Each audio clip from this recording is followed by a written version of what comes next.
I'm Hunter. And I'm Laura. And welcome to today's episode of The Express Compressed. If you missed last week, one, how dare you? And two, Megan and I got to enjoy a sampling of amazing baked goods and coffee from Avenue 209. Juno did as well. Poor Hunter here, who is my guest host, did not get the chance. However, you did have the bagel that Nate brought that changed your life. I will say it was one of the best bagels I've had in my life. I think the best, depending on, what time of day you ask me. Yeah. It was perfectly crispy on the outside, soft and warm on the inside. Oh, guys, you got to go to Avenue 209 and bagel and try one. You absolutely do. It was amazing. When I came upstairs after recording the podcast, Hunter, I would have thought you had had an out-of-body experience. It was religious.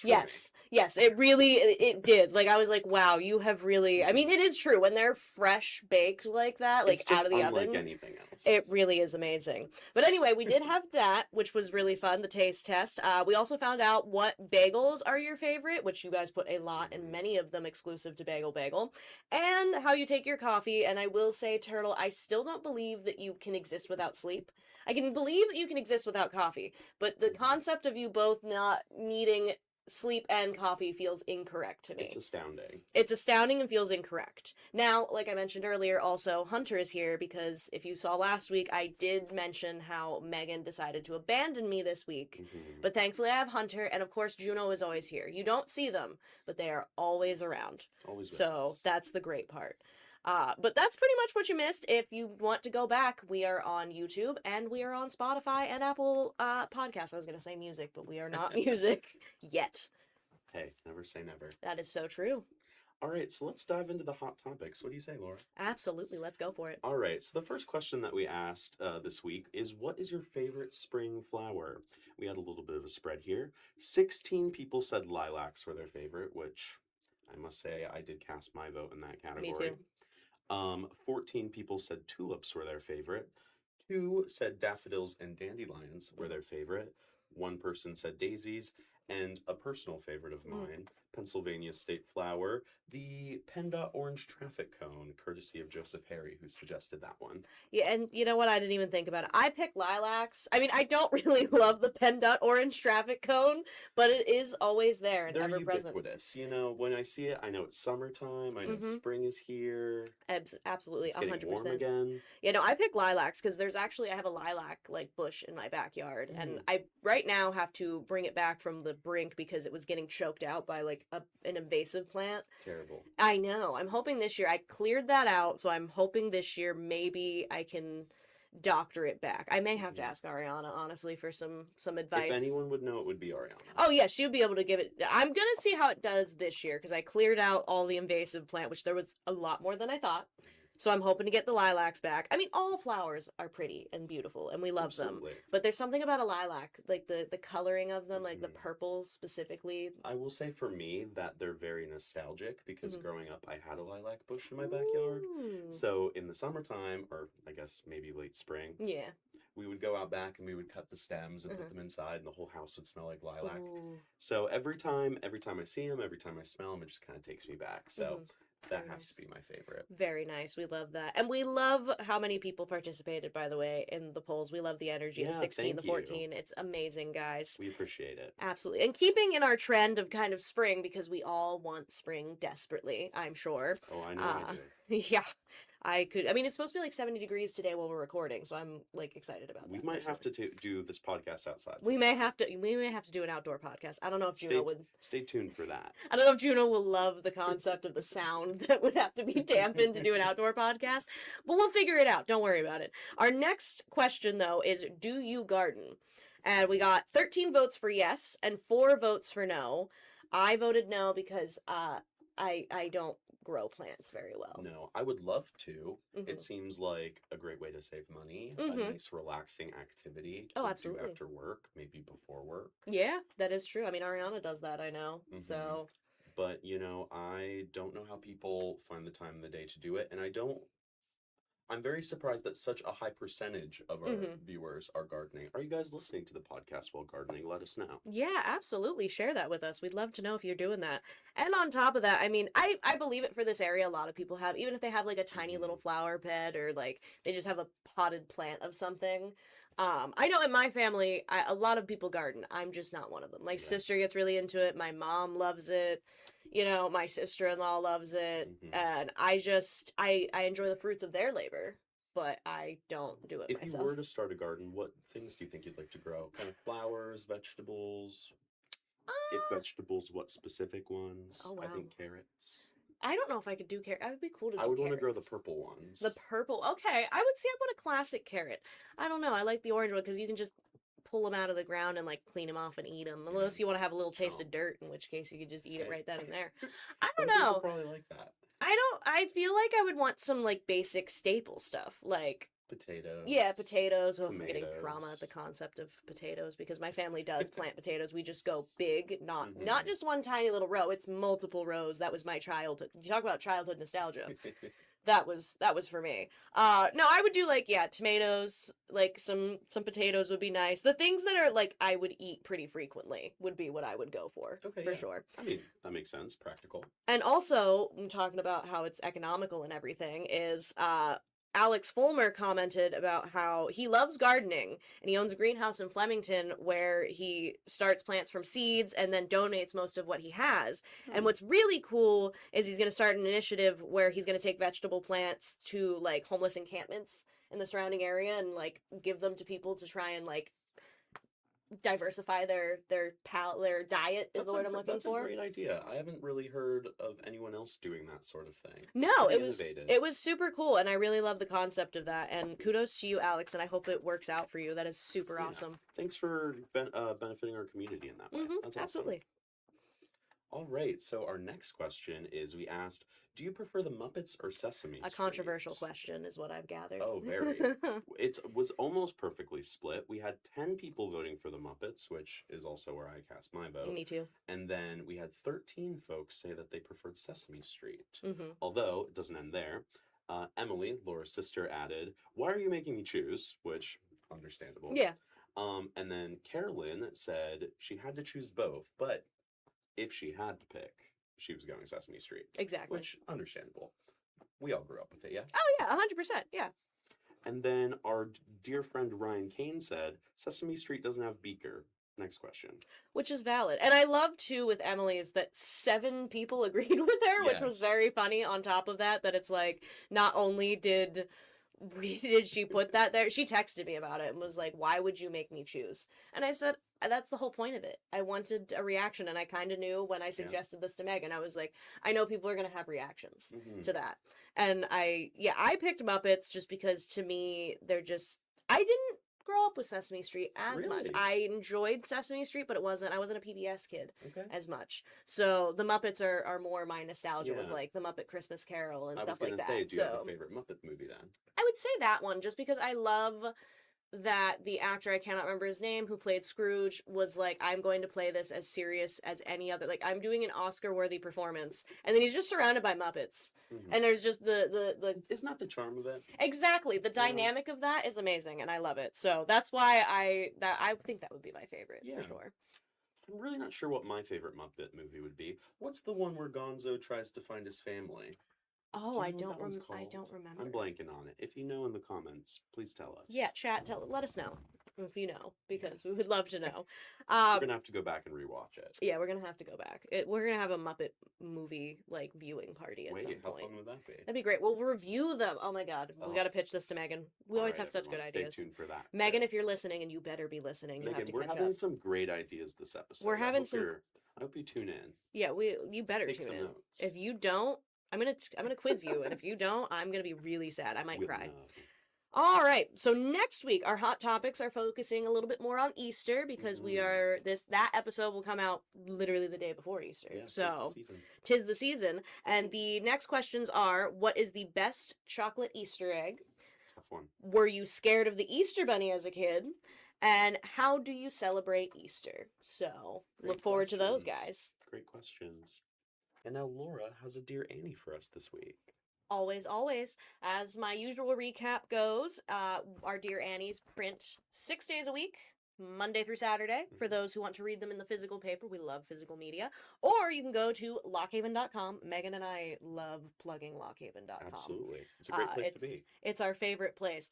Anyway, it's on lockhaven.com. You go to the opinions section on our webpage, and then the column subsection, and the Dear Annies are marked in there. So they, again, 6 days out of the week. We should maybe consider a 7th. Maybe I'll consider that just for the people. Do you guys want a 7th Dear Annie? Because we could do a Sunday one. We could use the advice. We could do a 7th Dear Annie. Please, let me know. Because honestly, it would cost no money to post it online on a Sunday. Again, let us know in the comments. Yeah, let us know. Absolutely.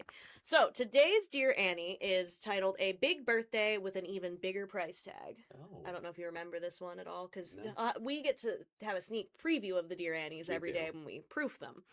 So, this one is Dear Annie. My younger sister is turning 30 and has planned a birthday dinner at a trendy rooftop restaurant where the tasting menu is $165 per person. Ooh. Not including drinks, tax, or tip.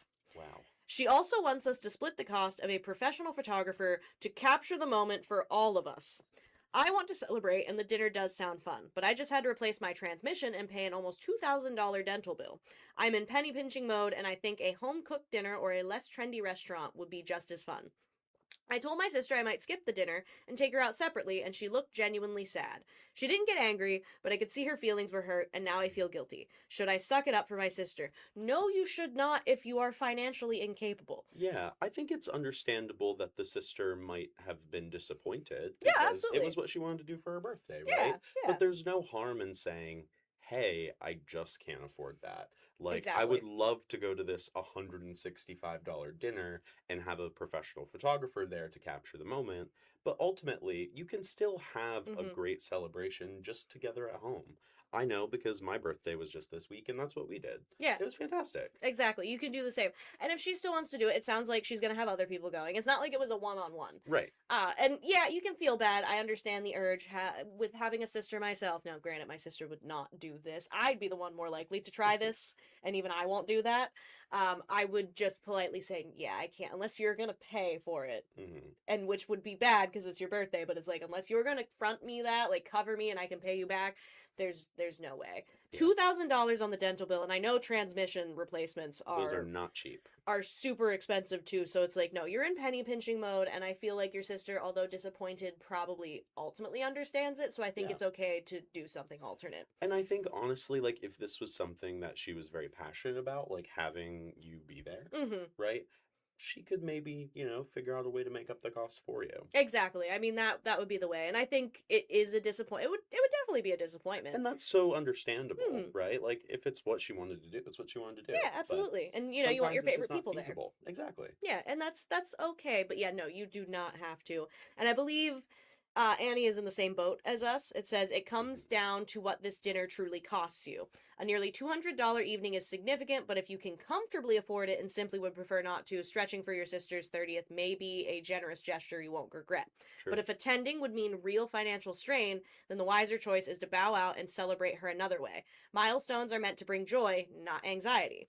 Your sister will be disappointed at first, but responsible adults understand that car repairs and medical bills outweigh rooftop ambiance and curated photos. And I think that's true. Absolutely. And I will say, just a personal example, right? I plan on having some people over to my house this weekend, but one of my friends couldn't make it. So you know what we did instead? She said, hey, why don't I come over on Wednesday? We'll watch Harry Potter and we'll go get a nice dinner together. Yeah. Right? So, like, there's ways that we can get around this. And I think, as always, Annie's really wise. Yeah, as always. It's very rare that an Annie take makes me go, ooh, no, Annie. Sure. That's not it. No, this makes sense. And again, it sounds like the sister is disappointed, but she'll enjoy doing something else. Though I will say, I get it. It's your 30th birthday. Wild that you want to do the curated photos. The dinner is one thing, but the photographer caught me a little bit because I'm like, I don't think I want to do maybe that could be a compromise, Maybe it'd be like, hey, can we not do the photographer? Like, sure, I can pay for dinner, but like, do I have to pay for the photos too? Do I have to do that? I won't be, you know what, I'll step out for the curated photos. Photoshop me out. I don't care. No, that just caught me because I'm like, I know people do photo shoots for like birthdays like that sometimes, but the curated photo shoot of the dinner, I was like, okay, all right, that's a choice, bold one, and I love it. Slay, queen. Whatever you gotta do for the Instagram. Whatever you gotta do for that Instagram, those likes. maybe Facebook. I don't know. Maybe you want to post it for your family on Facebook, because for me, the fam is on Facebook usually. Yeah. So, but maybe spare your sister the cost. Yeah, perhaps. Or again, I honestly think this probably. I mean, I don't know when this Dear Annie was submitted. I have the feeling it all worked out in the end. I feel like they really did get through it. I assume that they did. Sisters do that in my experience, for sure. All right, folks, it's ad break time. Ooh. Time to hear from one of this month's sponsor, Bagel Bagel. Breakfast is made better with Bagel Bagel. Bagel Bagel, the name's so nice you say it twice, offers a wide range of flavors from sweet to savory, all aimed to hit the spot.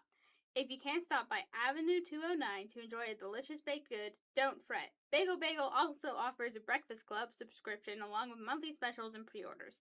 Hosting a big event? They've got you covered with the Big Breakfast Box featuring 24 sliced bagels, 2 pounds of cream cheese, knives, and napkins. Owner Nate makes these bagels fresh daily at Avenue. Bagels are always available to order anytime via Bagel Bagel social media or email. All right, and now we have our good friend Alex back with us. Yay. Alex, thanks for being here. Always. I love being invited on this podcast. It's very fun. All right, and Alex, what are you talking about? Can we start over? No, it's fine. It's fine. This is real, Hunter. Alex, what are we talking about today? We are talking about one of my favorite things, pinball. Oh, I love pinball. I think this might be the third time you've gotten to come on and talk about pinball. Now, a lot has happened since the last time, though. That's true. Yes, I have news. Yes, I have news. You have news. And new pinball machines. Yes, many. Many new pinball machines. Yes. So big news is that New Trail is sponsoring our pinball tournaments. Ooh, wow, huge. Okay. The final Sunday of every month, we run a pinball tournament at 1 o'clock at the Riverside Saloon. Entries $10. You pay your coin drop, which is just $1 per game, and we play about 10 rounds. And you win cash prizing. Cool. Very good. Yeah, cool. It's super fun. You didn't tell me about the New Trail thing. Is that new? Like, yeah, new? Okay, yeah. So share these things with me, Alex. So our at New Trail, they got a new sales guy. Okay. His name's Joel. He's lovely. He has been to tournaments I've been to down at Axeman.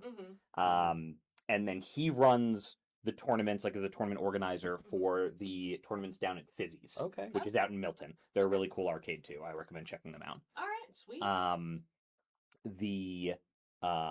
So he runs all that, and then he reached out to me to see if New Trail could sponsor some tournaments, and we could get something going there. And so we did, and our first one's going to be this upcoming Sunday. Very exciting. Yeah, it's going to be super fun.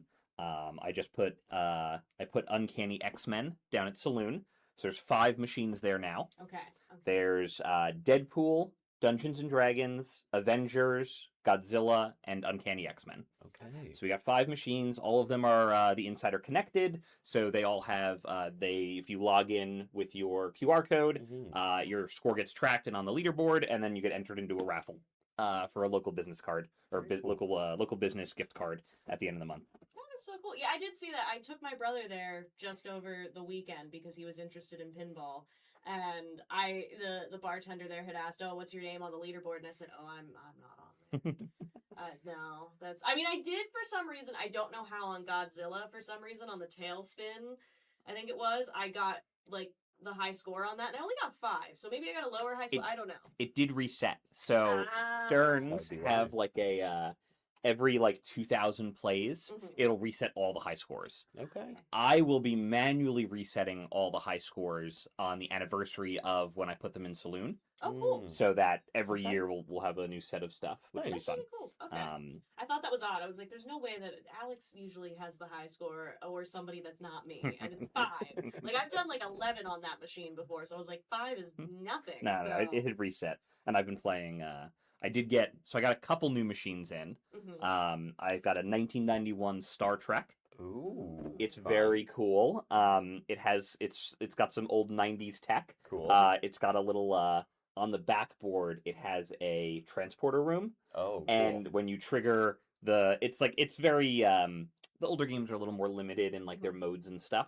So there's only one real multi-ball in one mode, and it's the transporter room, and you go on like an away mission, and when you trigger it, they like flash back and forth, and they disappear from the transporter room, which is very fun. That is so cool. Okay, that's neat. Yeah. So I've been like mildly restoring that, but that one's down at the White Knights game room. And then shortly, within the next week or two, we should be getting a new Pokemon pinball machine. Okay, I'm so excited for that. Yeah, I am so pumped. Everyone, it's going to be right up front, so everyone can see it when they're walking by. I recommend checking it out. I got to play one down at Axeman yesterday. It was very fun. I can't wait. You'll be able to you download the Insider Connected app for Stern, and when you log in, you can track what Pokemon you catch. Yeah, I'm so excited for that. Yeah, I'm excited to play it's like mimicking like my Game Boy Color days, basically. In that, wow. I'm so excited. Throwback. Exactly. I'm very excited for it. I mean, I will say you also have the Dune one. Yes. Yeah. That one also. That's exciting. I was going to talk about that too. Yeah, Dune is... So, what's interesting, Dune is from a different manufacturer. They're from Barrels of Fun. Oh, okay. They've put out... they have Labyrinth was their first machine. Dune was their second. And then they just announced, and they've been getting out of the wild, but it's called the Winchester Mystery House. Which is... now, I didn't know about the Winchester Mystery House, but it's apparently a haunted house kind of thing. Oh, cool. And they themed it around that, and it looks really cool. I have not gotten to play it yet, though. But Dune is lovely. It's very the mechs in it are very fun. What's cool is, so I've only really bought like Sterns or older machines. Stern has like 3 tiers of machines, depending on how much you want to pay and how many features you want in it, because their more premium models have a couple extra features and whatnot. But a lot of these other manufacturers, they're smaller. Stern's like the biggest name in the game. They make a ton of different versions. Jersey Jack is right under them, in my opinion. But some of these smaller guys, they only make one version of their machine. They're a little more expensive usually, but that's the only one you can get, so it has all the features that are intended to be there. Like it comes stock with a shaker motor, so it shakes the whole machine when fun stuff is happening. Which does make me think that there's a car crash outside. It did happen to me the other day when I was at Two Maidens. I did see somebody playing, and I was like, okay. And that was the lowest setting I think you had? Oh, no, the volume, yeah. I haven't gotten the volume settings correct. But there's the worm mech that comes out of the ground. Cool. That must be cool. It is super fun. It's got a little... all modern machines have a screen kind of on the backboard. They put a screen inside the playfield along the back of that. And different. Yeah, it's really interesting. And they use it for cool stuff. So like during the harvester battles, which are like, you've got a daytime and a nighttime, and the harvester battles are the daytime mode. You have to knock down an ornithopter. And there's an ornithopter that flies from side to side on the screen, and that indicates which shot you need to hit to knock out the ornithopter, and it switches back and forth. It's cool shit like that. Yeah, innovative.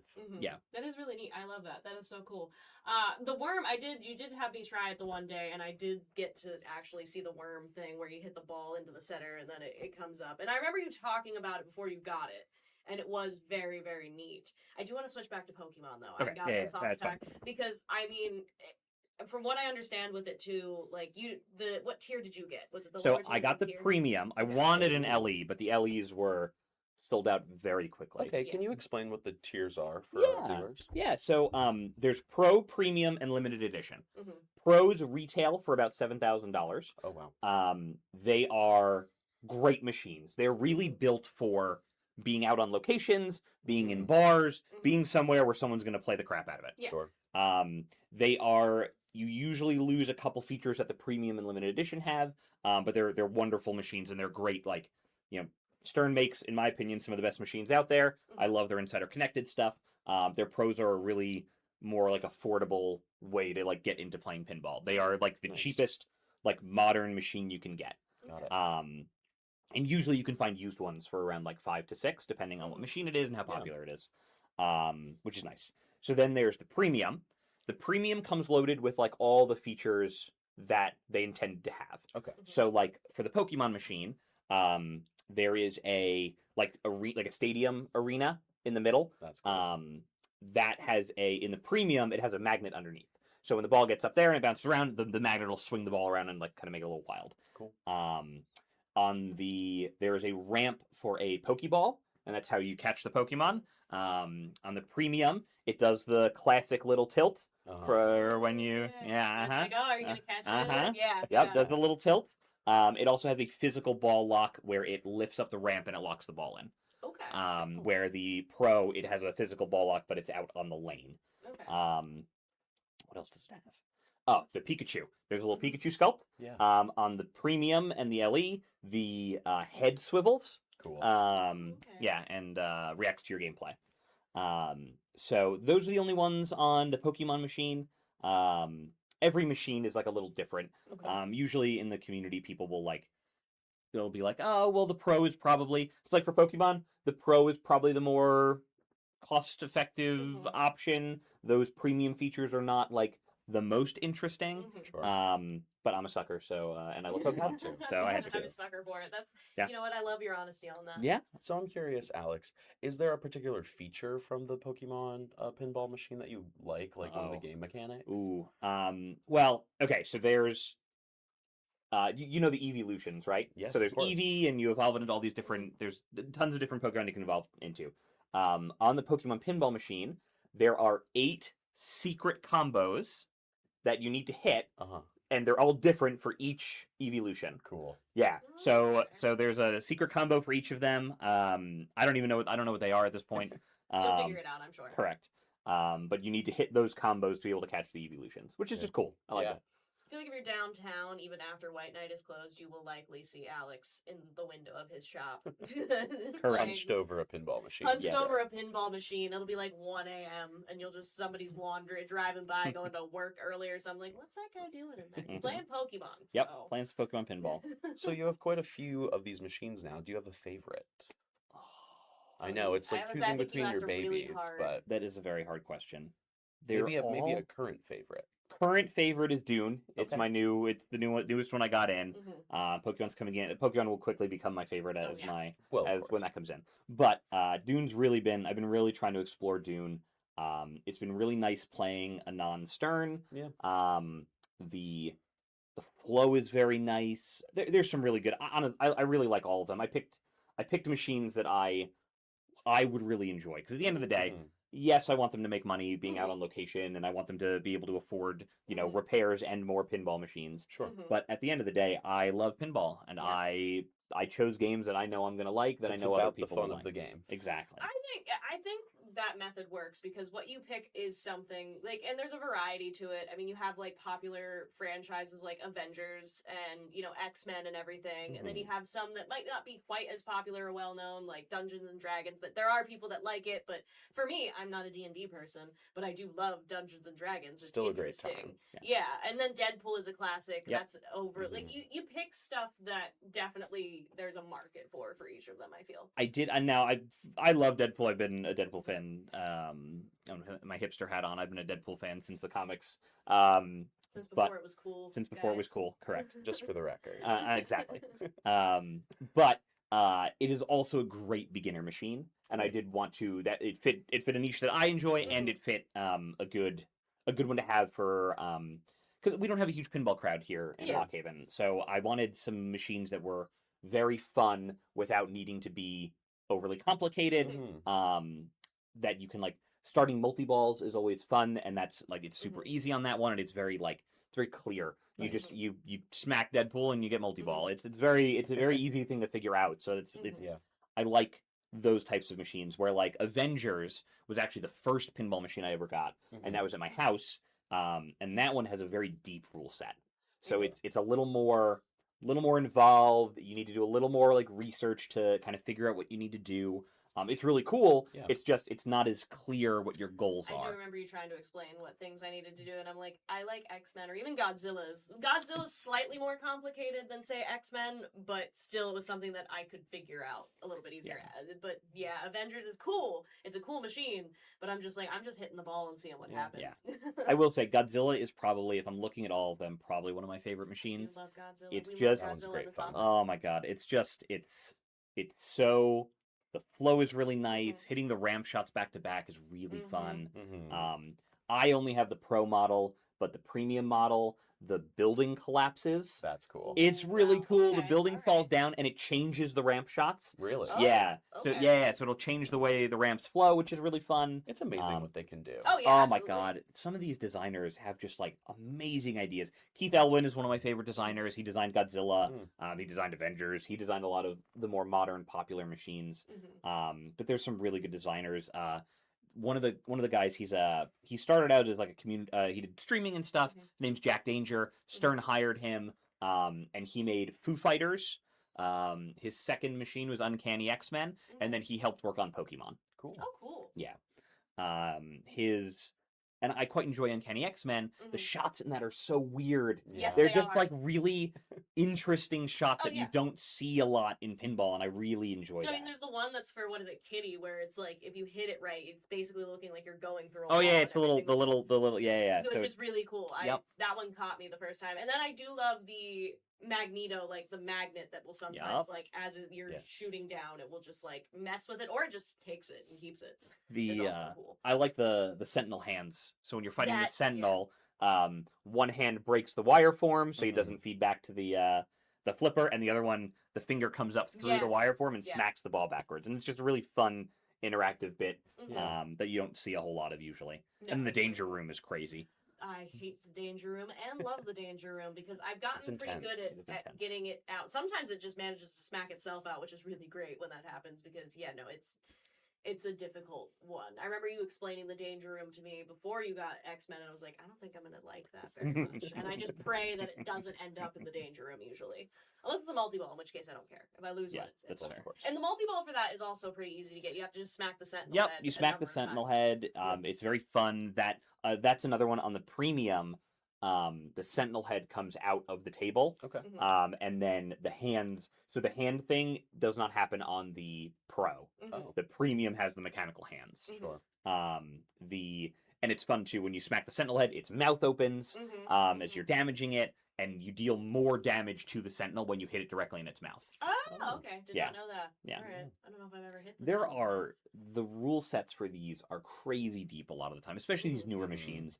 I know people who are used to like the older stuff and they don't like how complicated newer machines have gotten. Sure. I love that depth. It really feels like a video game to me. I like reading. I like reading the rule sets and understanding. To it. Right. Yeah, exactly. Developing my strategy. I play a lot in tournaments, so I like to go in with a strategy for each machine. Right. So I have a good way of scoring points and there's two ways to do it too. There's strategy for like seeing the game because there's a lot of these games if you're not good, you won't see a lot of them. Yeah. And that's a bummer for me because I want to get I want more people to get into playing pinball.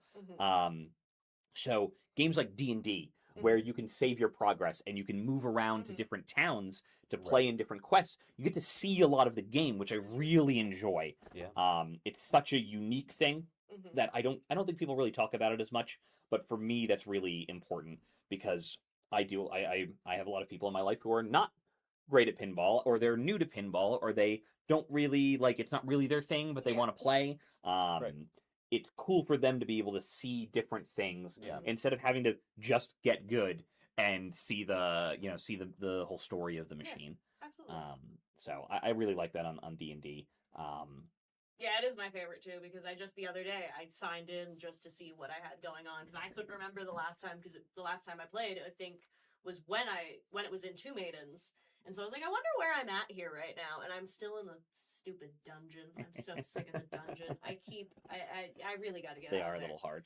They are sometimes. And I mean, it is cool with the dragon head and everything. Like, honestly, seeing new things is cool for me.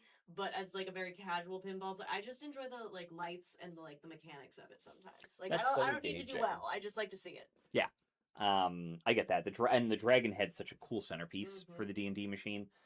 That's another one too where the premium. So I have the Pro at Saloon. The premium, the dragon head moves. It just moves up and down. It'll move 360 degrees. No, I'm sorry, not 360. It'll move like all around. It's not limited to up and down. And for the multi-ball, because there's a dragon multi-ball where you fight the dragon, the pinballs shoot out of the dragon's mouth. That's cool. Like it's breathing fire. And that's pretty cool. That is very cool, yes. The mechanics behind this stuff are super duper cool. They're so interesting. Now, I'm sure you're not looking ahead that much, but I'm sure you're always looking. Are there any whispers of machines coming out or designs that you're excited about and hope come to fruition? So there's rumors of a Sega machine. Okay. Yeah. I'm sorry. a Sonic machine. Yeah, I think Sega. We're assuming it's going to be the Sega a Sega.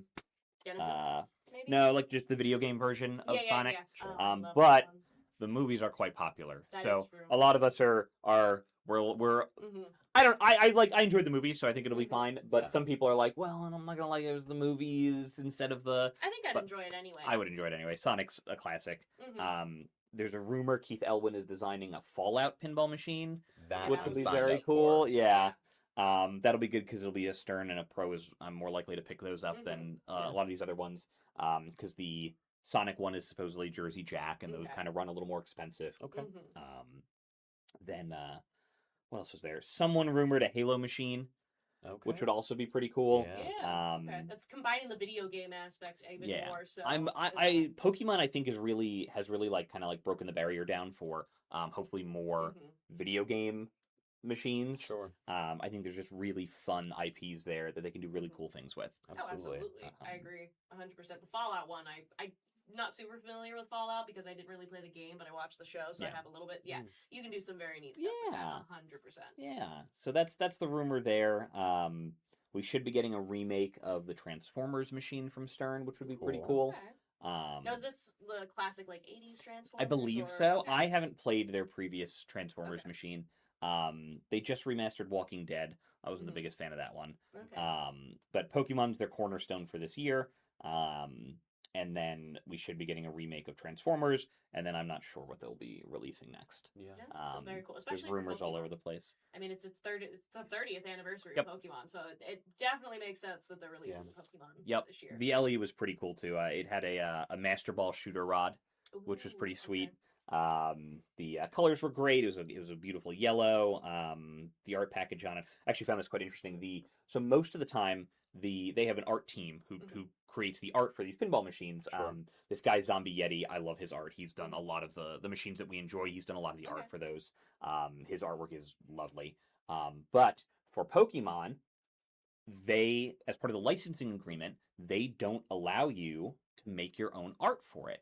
Pokemon provided all of the art. Now, they collaborated on layout and how everything was going to be lined up, but they weren't allowed to generate any of their own art. Interesting. Okay. Yeah. I can believe that. I feel like Pokemon does safeguard their stuff. They're pretty protective of their IP. Yes. I mean, it's popular, and it's been around for 30 years, so It is literally like, if you take, there's Pokemon, and then if you take the next 3 IPs and add them together, it does not combine to what Pokemon is. I believe that. Yeah. So they're the biggest IP in the world.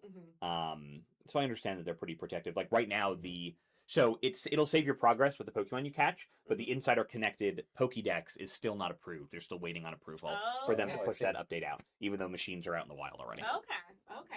Interesting. Yeah. That's interesting. I'm very excited for that one, I will say. It'll be so much fun. I will be appearing at White Night at some point when you have it. I know you'll tell me when it's in. I don't have to worry about that. Yeah. You're going to be telling everybody. Correct. There will be posts, etc. Lots of social there will media. Be texts he'll just be on the street talking to people. Just, hey, I got a Pokemon machine. Are you into Pokemon? I have a Pokemon Spreading machine. the good word. Yeah, spreading the good word. Exactly. Yeah, exactly. I mean, I was down at Axeman yesterday. He just put the Pro machine in like a couple days ago. Yeah. There was a line to play it. I believe it. Yeah. I think the Pokemon nights are going to. Oh, it's gonna be bad. It's gonna be bad. There's gonna be lines, and like what I really like they did. They really designed Pokemon to be a beginner machine, something that people can come into, understand it pretty quickly, be pretty forgiving. A lot of what I've seen people talk about is that they can have like a long ball, even though they're like newer and like they're not as good, which is like really what you want. And it's perfect because Pokemon. Like your Pokemon nights, you get a lot of young kids. Oh my god! Yeah. So that's perfect for a younger kid who wants to try it, and it won't discourage them from. Exactly. I mean, that's my biggest problem with getting people into pinball. Sometimes it really sucks throwing $1 into a machine and then sucking. Yeah. And then immediately losing it. Right. Yeah. Immediately losing, and like you piss the $1 away, and like I try and work hard to avoid people feeling that way because that does not get me more pinball players. Right. Having something a little simpler gives people the push that, I can do this, right? And then that goes to your goal of building up the pinball community here in the community. I feel like you've done a pretty good job of that so far. I'm trying. I love pinball and I want other people to enjoy it. It is such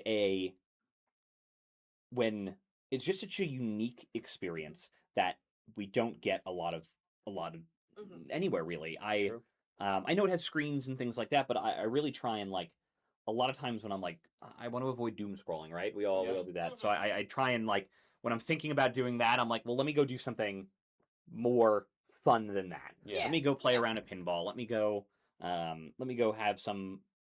I want to do something else, and I try and replace it with things like that. No, that's a good idea. And I mean, for the people out there, you'll have soon 3 locations where you can play pinball. I mean, you have the Riverside Saloon, which you have the tournament this Sunday, which is tomorrow by the time this comes out.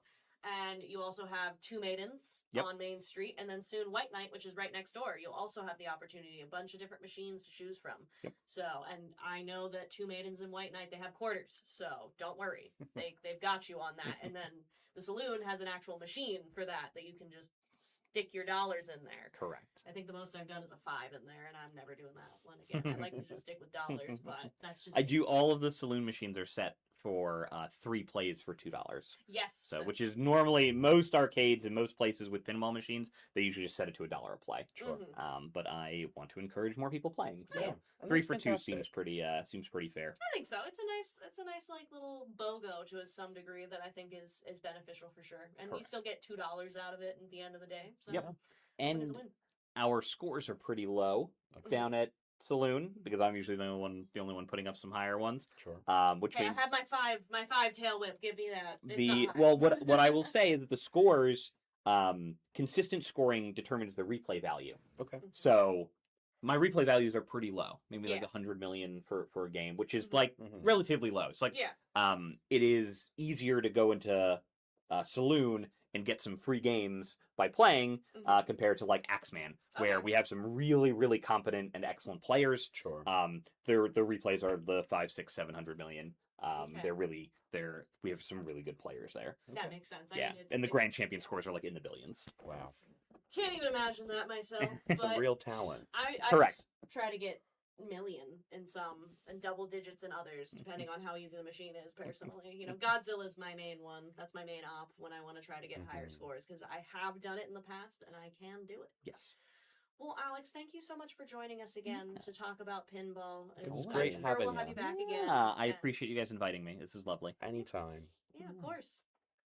All right, let's get into this week's news.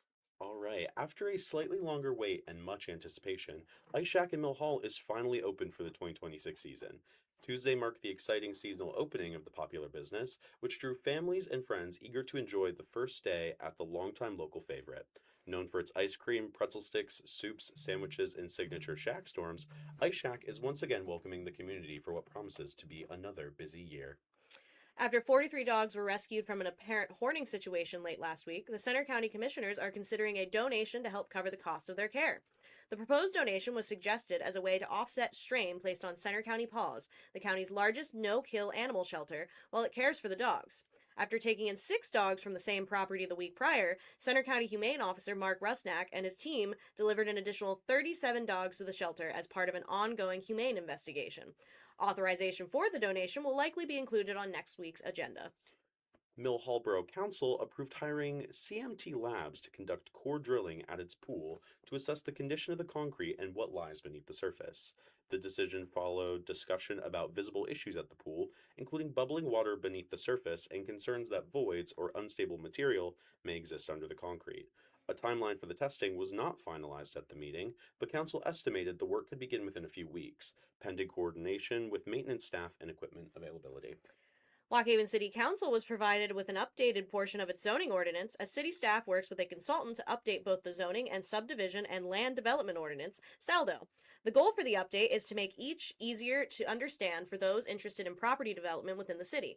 On Monday night, city planner / interim manager Abby Roberts told council the portion they were given, Article 3, Districts, was reviewed by the consultant, city staff, the Zoning Update Steering Committee, and the City Planning Commission already. Laura is now going to read a few more news stories in 60 seconds or less. All right, let's go. Clinton County Community Foundation announces $230,679 in committed gifts for 2026. Gas prices rise again in PA and across the country as some states consider tax holidays. 2026 Fair Poster Contest winner selected. 53rd Clinton County Fair set for August 1st through 8th. Business Incubator Space opens in Renovo. Valello highlights PA housing plan in Williamsport DCED visit. Divided local lawmakers speak up as university funding hangs in the balance. Clinton County Camp Cadet now accepting applications for 2026. Bellefonte Area School District gives first look at preliminary budget. Tax increase projected at about 2.5%. Miles Township Fire Company seeks new members. Geisinger to introduce entrance screenings at hospitals. To read about these news stories and more, you can find them at our website, lockhaven.com. And here's our second sponsor for this month. We have a brief interruption from Avenue 209. Spring is right around the corner, and just like any other time of year, Avenue 209 is here to help you with all your caffeination needs. This month, the shop is offering 3 March Madness flavors: Oreo Shamrock, Cherry Brown Sugar, and Baklava to titillate your taste buds. Not flavors you're into? Don't worry. The helpful baristas at Avenue are always happy to help you find your perfect flavor of iced or hot beverages. Outside of coffee, the shop also features iced or hot teas in a variety of flavors, made-to-order breakfast sandwiches, bagel products, and more. On the go? Don't worry. Avenue 209 also offers mobile ordering. Avenue prides itself on being Lock Haven's living room, a place to meet with friends, study for a big test, or simply enjoy the atmosphere. They also are a big supporter of the arts. This month, the shop is partnered with the Susquehanna Greenway Partnership to host their traveling art gallery. So, Laura, since Megan couldn't be with us, what's going on in the pop culture world? Oh, I know. It was really hard for me to do this. This is Megan's segment, but, she didn't even leave any pop culture stuff for me, which is a little rude. Terrible. But lucky enough for me, there has been a few things that have happened that have caught my attention. Oh, indeed there have. Number 1, Chappell Roan being attacked again. Yes. So basically, for those who do not know, which I would be shocked if some of you don't know, what happened was a very popular soccer player, and I cannot remember which team he plays for off the top of my head. It's in Brazil. His stepdaughter apparently had a bad interaction with a security team member for Chappell Roan. I think she was at a festival. I think Chappell was in the area for that. Yes. And this girl was like really excited, was gonna see her, whatever. And I guess they were in the hotel, like having breakfast, and she was pretty sure she saw Chappell, and she got up and like walked by, didn't do anything past that, and then the security guy came up and was like super mean and made her cry. Yes. And of course everybody's like, oh, Chappell Roan's so awful to her fans, and because she is very open about how she has boundaries. Yes, which is very different from a lot of celebrities, right? Yes, she speaks up for her boundaries and everything. However, she came out later after everybody, including the mayor of one of the cities I think of Rio de Janeiro. Yeah, I think it was, said that she would never be allowed to perform in their stadium. Yeah, it really got blown up out of proportion. Yeah, which I get it. Soccer is very popular worldwide. Yes. And so I understand that people, it's like a religion to them, but that was the crazy part. But anyway, so Chappell came out and said, hey, I was not aware of this. That was not my own personal security.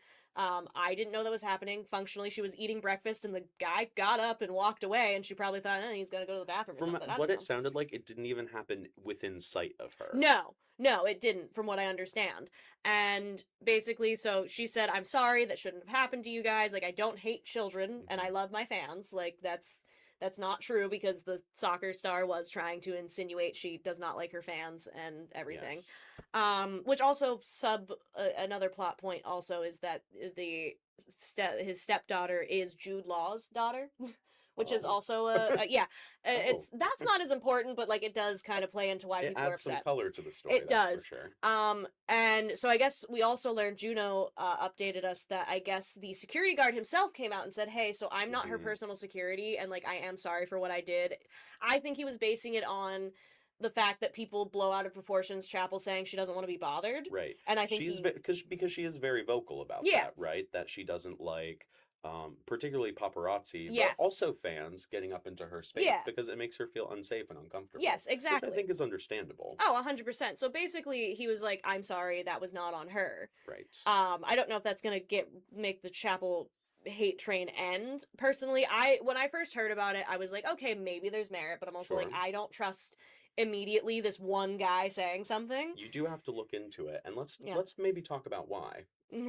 So we've seen, since this has happened, a lot of people kind of dogpiling on Chappell. Yes. Particularly on TikTok.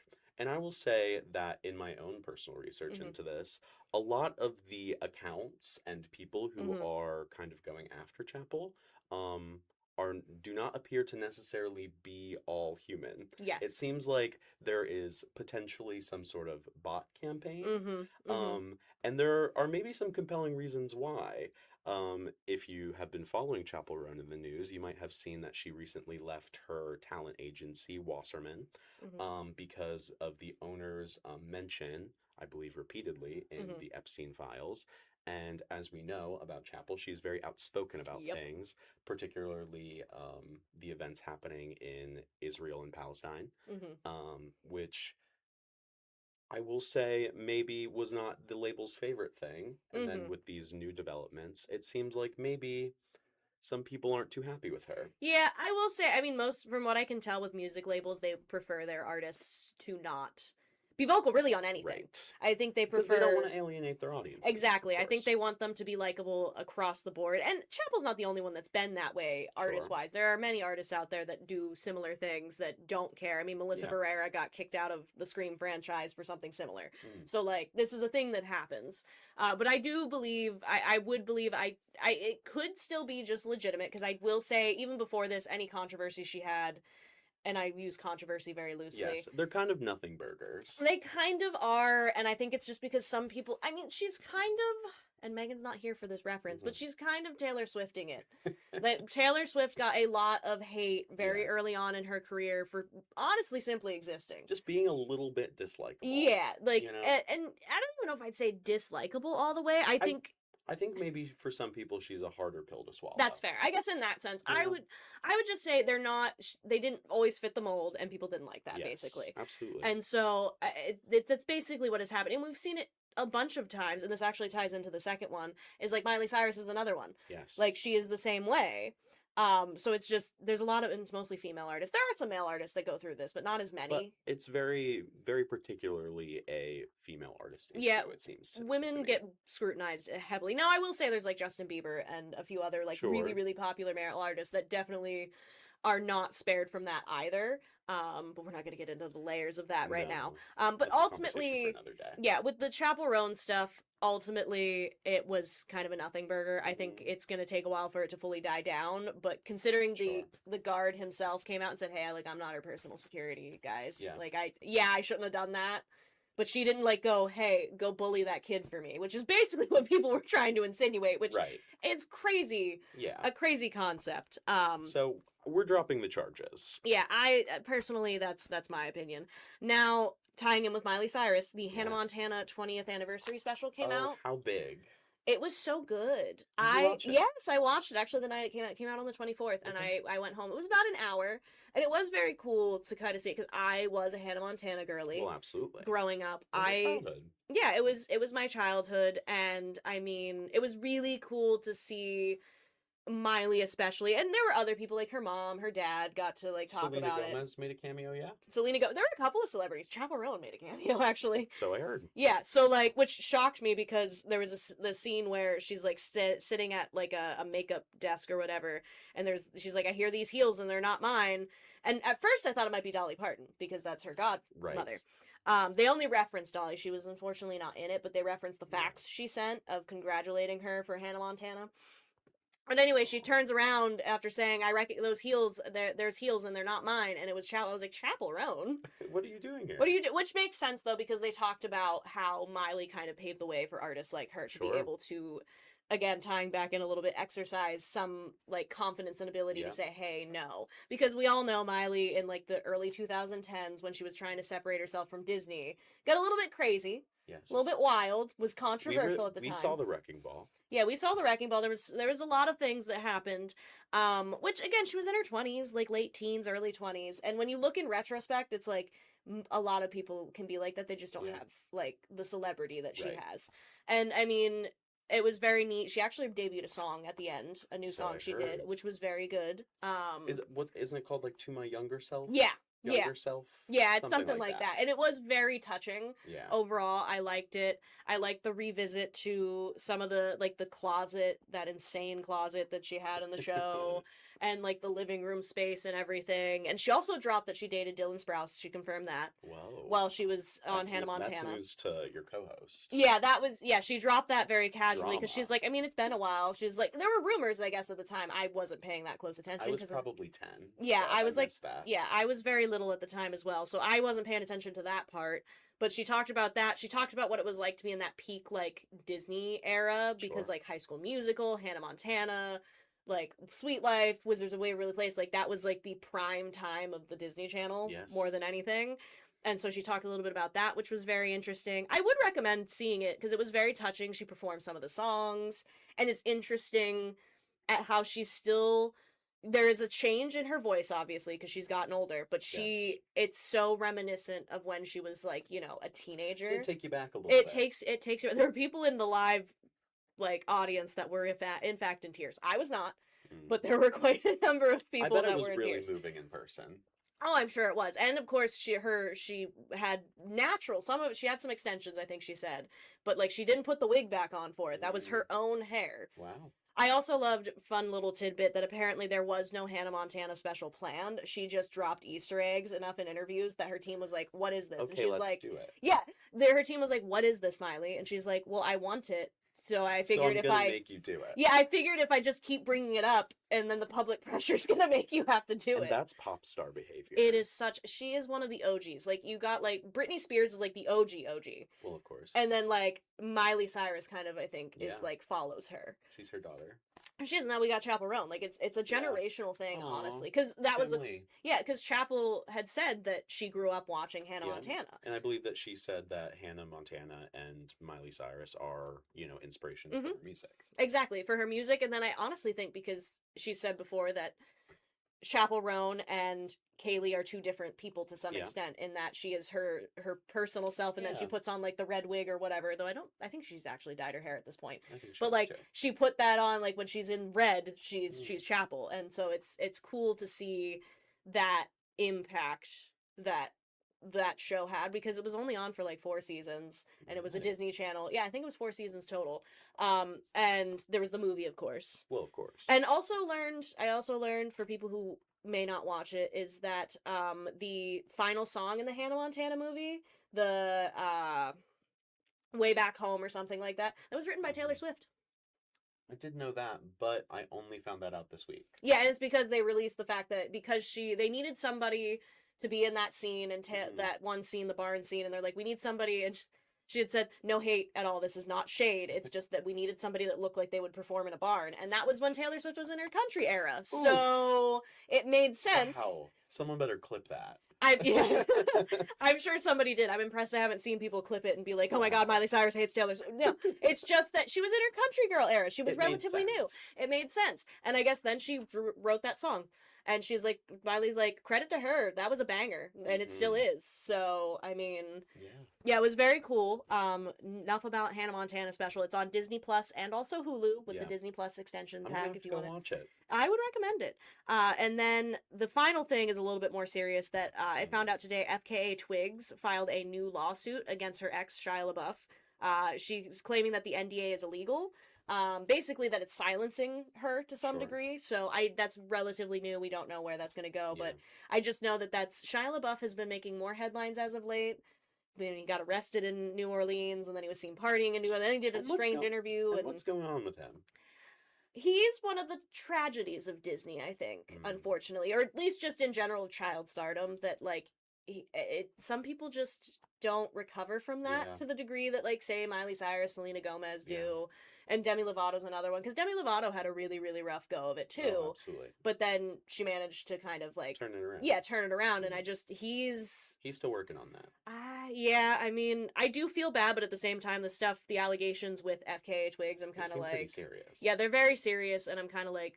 I did not know, by the way, he was married to Mia Goth at one point. They have a kid. Oh. Yeah, they're not together anymore. Mia Goth had a baby. Yeah, she apparently... She keeps her... Baby goth. Private. But yeah, baby goth. But no, I did learn that because somebody brought out about the fact that they had separated and everything, and I think this was, I don't know the timeline with FKA Twigs, to be honest, but it was within that timeline somewhere. But yeah, he doesn't have a good track record. Yeah. And I don't know what's happening with him right now. I do wish him the best in the sense of like, stop being terrible. Yeah. I And of hope. course, the same for FKA Twigs. Oh, right? absolutely. Like, I hope she gets through this okay. Absolutely. I can't imagine what having to litigate against your ex must be like. And in the public platform on top of that. Right? Like, truly. everyone is going to be watching. Yeah, everybody's going to watch. And so And I'm sure it's very vulnerable. Exactly. And that's where I'm kind of like, I hope the best. I hope the best for her, especially. Yeah. And yeah, no, Shia LaBeouf is definitely a victim of child stardom to some extent. That does not excuse his actions because he is an adult at this point, but there's definitely a connection. I think. Do we know what the NDA was for? I think it was with their separation, something to do with that when they separated, I believe. Like I said, this was pretty early on, and I just saw it this morning, so I couldn't research too much. So I mean, we might have maybe Megan will bring it up in. It seems like there might be some updates to this. There will likely be. It's very much developing, but for this week.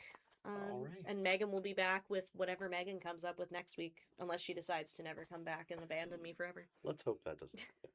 All right, let's hear about the events in the upcoming week. All right. On Saturday, March 28th, the Howard Christian Church is having an Easter Bazaar from 10 a.m. to 1 p.m. There will be Easter flowers, gift baskets, crafts, food, and more. The Center Hall Fire Company breakfast with the Easter Bunny will also be that day from 8 to 11 a.m. at the fire station. It'll be $8 for those 13 and older, $5 for children ages 7 to 12, and free meals for the little tykes.